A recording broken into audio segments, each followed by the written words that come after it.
My name is Carolyn Campbell, and I do primarily alcohol ink, which is a little bit different than a lot of mediums. It's best known as a mixed media tool, but it's getting some traction as a solo medium. So getting into art was just like from birth, so I always preferred to get, crayons, watercolors, Play-Doh, Light Bright over more traditional dolls and games and that sort of thing. My dad was super creative. I actually have some of his wood carvings here in my studio. So all my life I was interested. I was the only person that went through all 4 years of art in high school.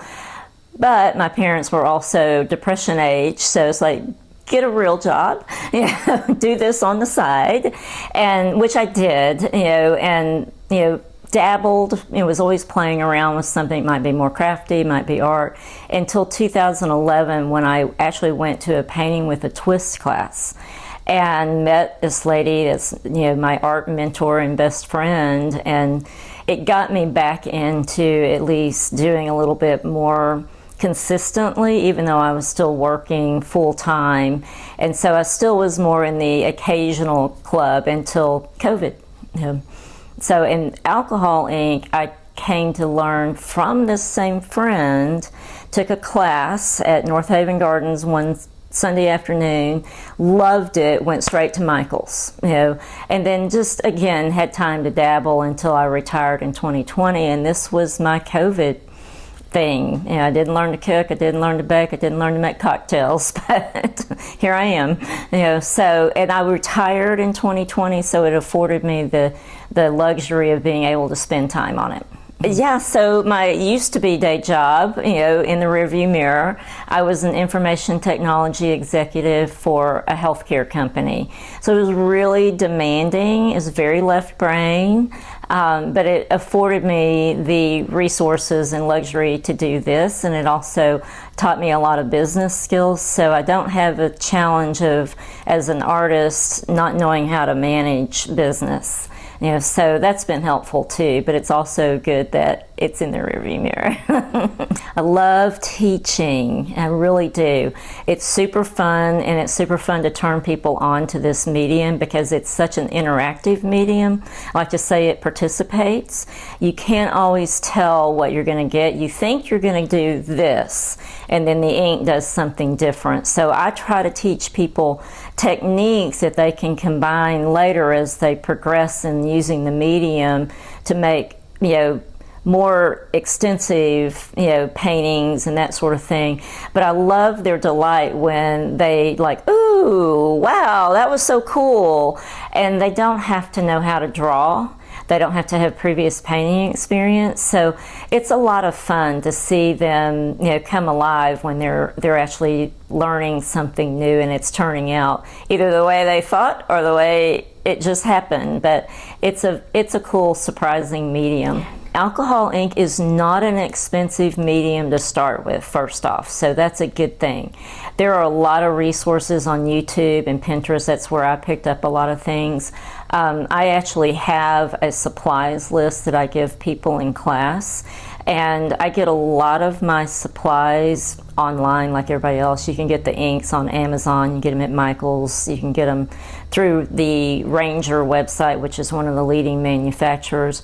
And then a lot of the other stuff is super cheap. I start off on little ceramic tiles with people. They're bathroom tiles. You can get a box of 100 for like 15 bucks.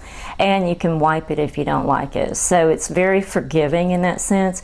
And then there's a few other tools. You need something to blow air with, and that can be everything from a straw to a puffer. I have a generator, a air compressor now, but you don't have to have that to start with. And then it's things that you can get at the dollar store. So it's not an expensive hobby to get started in until you get obsessed and you have to have every color ink that they make, which I do. So, and so that's a different level, right? But I recommend kind of a starter pack with a couple of add-ons, and that's enough to go for a very long time. Okay, so that was a gift, honestly, to find the art club. That really was. I had moved from Dallas, East Dallas, and of course Dallas has a ton of art stuff going on, but it's not a cohesive community. And I don't know where you would even start. There's one place that I know of in Dallas that you could go to, but it's really not as mature and or organized. And so when I moved up here, first I found the Mill House, and then that led me to meeting a lot of people that are in the art club and finding the art club through that avenue. And it is great to be in a group, to have your art tribe, if you will, that is so supportive, that you can learn from, that's engaged and excited about art and the events. I don't think I would have found this type of organization or group in Dallas. So it was really a blessing that I moved to the McKinney area in Fairview. So it's interesting with, I'm obsessed with doing flowers. I'm trying to expand and go bigger, and the only bigger pieces I have are not actually here. But this is a recent floral, so I do a lot with air manipulation. This one I think I did with compressed air, And then I have another piece I did. I don't normally paint alcohol ink on canvas, but you can, and sometimes the results are pretty cool.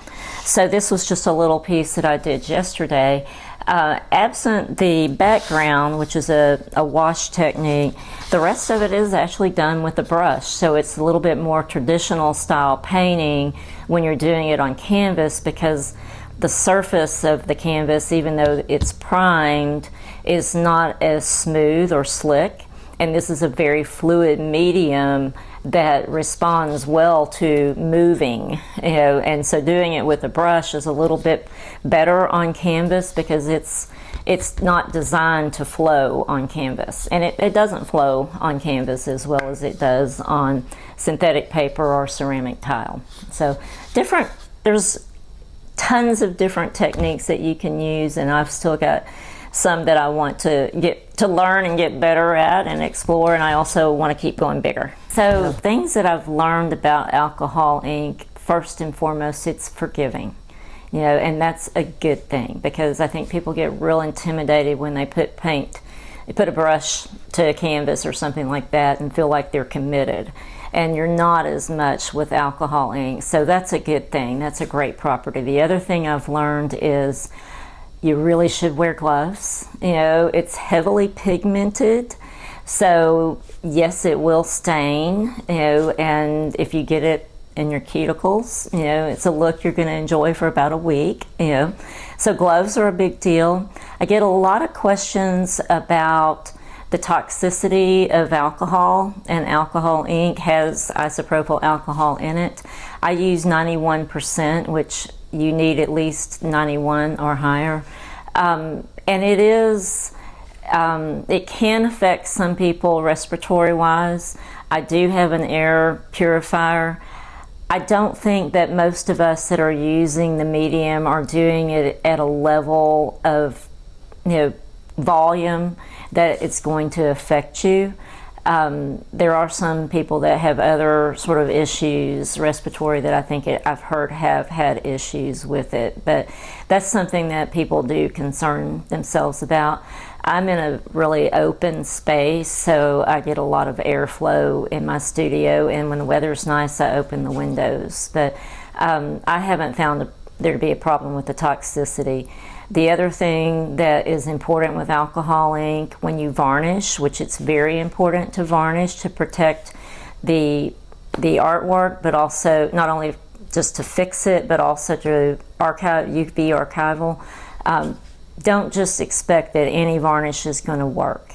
There are certain brands, Krylon makes a couple that work. Otherwise, the other brands like you might get at the big box hardware stores are going to affect the ink, and it's never what you want. You'll do that once, and then you'll go buy the other stuff. Or just don't buy it in the first place because you heard this. And that's a big thing. People, it's like everybody's got a can of clear varnish, and don't use that. So that's a no-no. I just came back from Camp Esperanza. So Camp Esperanza is a summer camp for children with cancer. It's a partnership with Children's Health in Dallas and Plano. We go to a facility in Meridian, Texas called Camp John Mark. That's a medically therapeutic camping facility. So we take 140 children, a lot of whom, you like to say, have been bubble wrapped, because of their illness. They have been sometimes ostracized, sometimes bullied. Even at best, their friends that are not experiencing cancer can't relate. So they come to a week of camp. It's a normal activities, horseback riding, swimming, arts and crafts. And they get to do everything that they would do at a non-medically supervised camp. And the biggest thing is that they find friendships and they're able to talk to each other about what they're going through. They don't get picked on or laughed at or even just stared at because they lost their hair, or maybe they've lost a limb, or maybe they're blown up on steroids. It's uncanny, but it is notable by its absence at camp. They don't talk about that with each other. They understand what everybody's going through, and they will talk about, when were you diagnosed? When did you get your port? I had a spinal tap. What drugs are you on? Conversations that kids should not be having. But it's great they have each other to share that with. At this point, this was our 43rd year, and we have 60 volunteer counselors, 25 of whom were former campers, which is a testimony to the value of camp, but it is also a great example for those kids to see that you can grow up, you can get married, you can go to school, you can have kids, you can have a life beyond cancer. This was my 26th year at camp, so yeah, and actually my husband proposed to me at camp in 2019, so pretty special place. Yeah. The other place that is near and dear to my heart is in McKinney, is the McKinney Art Gallery, and that's where I show my work regularly and do art shows from time to time, but it's nice to have a home base. I have a website. It's www.creations-by-carolyn.com. Mouthful. So, yes, and I'm on social media, Facebook and Instagram, and just recently launched a YouTube channel.